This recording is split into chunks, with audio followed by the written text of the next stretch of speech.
So welcome to the little bike race tutorial. Adelaide Tour 2015.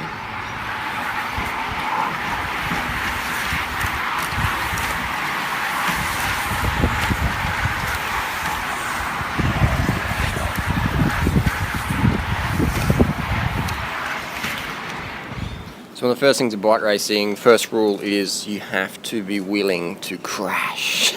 Pretty much, man. If you want to be a good bike rider, you got to stay with the bunch. It's not like running. Bike riding, you got to stay with the bunch. You got to stay with the main pack, and that involves crashes. Every race, or almost every race, is going to involve some sort of crash of some sort, even at professional level. Dog might come out in the course. Someone's not paying attention. Someone took too many painkillers and they're a bit vague on the bike. They're running out of sugars. They're just getting all sloppy on the bike or whatever, or they're scared. Or crashes are part of the deal. So you can see this race here, the guys are hitting high speed, hitting a roundabout. Some are going around the roundabout, some are jumping over it. So you want to have some bike skill. You want to, ride around an oval with your mate, bash into each other, shoulder each other on the grass, wear your helmet and stuff like that. Get used to touching people with your elbows, elbow on elbow, shoulder on shoulder. Get used to jostling around, because the first time that happens in a bunch and you're doing 60k an hour, if you've never had the experience before, it can get pretty messy pretty quick. So you can ride around an oval with your mates and just be in a bunch and just sort of overlap wheels, lean on each other's shoulders, and if you have a crash, you end up on the grass anyway, and your carbon fiber bike might not snap in half. But racing, the first rule of racing is you have to be willing to break your legs, basically. Like you might not be able to appreciate the skill required, but to go into this roundabout, they're probably doing 50, 60, 70k an hour at some point in the race. And to go into the roundabout with that sort of nerve, that's a pretty big skill. It might look easy, but and you got fatigue. These guys have been racing for 4 or 5 days, 4 or 5 stages, so a lot of fatigue there, accumulated fatigue. Even no matter how fit you are, that fatigue does that up.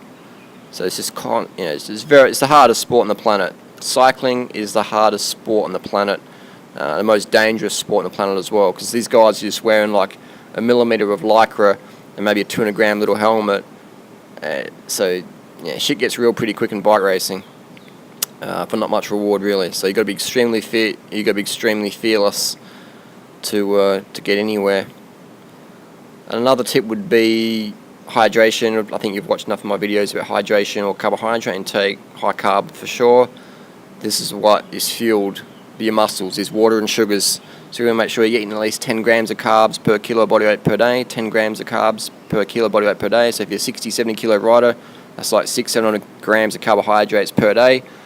And whatever foods you would like to eat, rice, pasta, fruits, sugars, and make sure it's low fat. The more oil you eat, the less glycogen your body can really store, because the fat in the oil covers the insulin receptor sites and makes it hard for you to really absorb that glycogen. So less fat and protein will mean you have more glycogen retention, and you also have better oxygen uptake, transfer and delivery to your cells.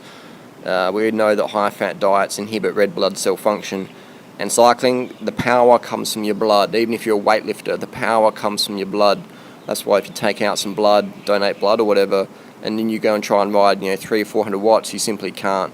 That's why some professional riders in history have been, when swimmers and rowers and runners, they take blood out and then they put it back in their body a week later for a competition, or 2 weeks later, or a month later down the track, because the more blood you have, the faster you can go relative to yourself.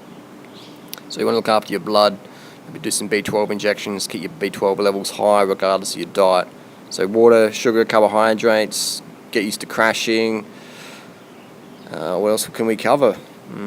Positioning is vital. I know some guys, myself included, we're not too bad on the bike, but I don't really have the nerve anymore to really mix it up in the corners. I'm not willing to break my legs for a bike race anymore, so that means I'll be sitting in the back of the pack or off the side or whatever, or maybe in a breakaway up the front, because I'm not really willing to really mix it up when it gets hot in the corners. And that means you will lose a lot of positions on the bike. You will be getting sort of pushed off the back, where the acceleration is a lot more extreme. Here was a young lad had a crash, and you can see that there. So it's pretty scary, man. He crashed at pretty high speed, so it was pretty it's not exactly fun. But hey, you got to be. That's to be a good bike racer. You got to be willing to be like that guy on the ground just saying. You got to be willing to crash and break some bones. There's not many bike riders that haven't broken some bones or have got scarring on their knees or elbows. My hips, knees, and elbows are full of scars from crashing. Teeth as well, knocking teeth out, chipped teeth, cracked teeth. So that's the nature of the sport. If you're not prepared for that, then you go take up golf or something else, knitting or basketball. Go take up basketball. That's a pretty safe sport. Here we have the women's race, and same thing, same rules apply. Carbohydrates, water, positioning, mentality. You got to have desire on the bike to really get up there, get amongst it. So the sport's definitely growing in women. Recreationally, cycling is booming. Racing, I think it's definitely increasing a bit, but the recreational side, the weight loss side, the weight loss benefits, and now with the websites like Strava, where you can have your own little racing. Well, that's what I do. People say, I haven't raced a full season on the bike since 2003 when I raced in Belgium. So I haven't raced a full season since then. I just go out with my mates, hammer up the hills, or just go out in Strava and find a Strava segment and just try and get the gold cup on the Strava segment or whatever. And that's really cool. I'm actually fitter now at age 38 than when I was 20 odd, living and racing in Belgium full time, just because of Strava and power meters. So that's my little tips there. Leave more comments and questions down below. See you next video.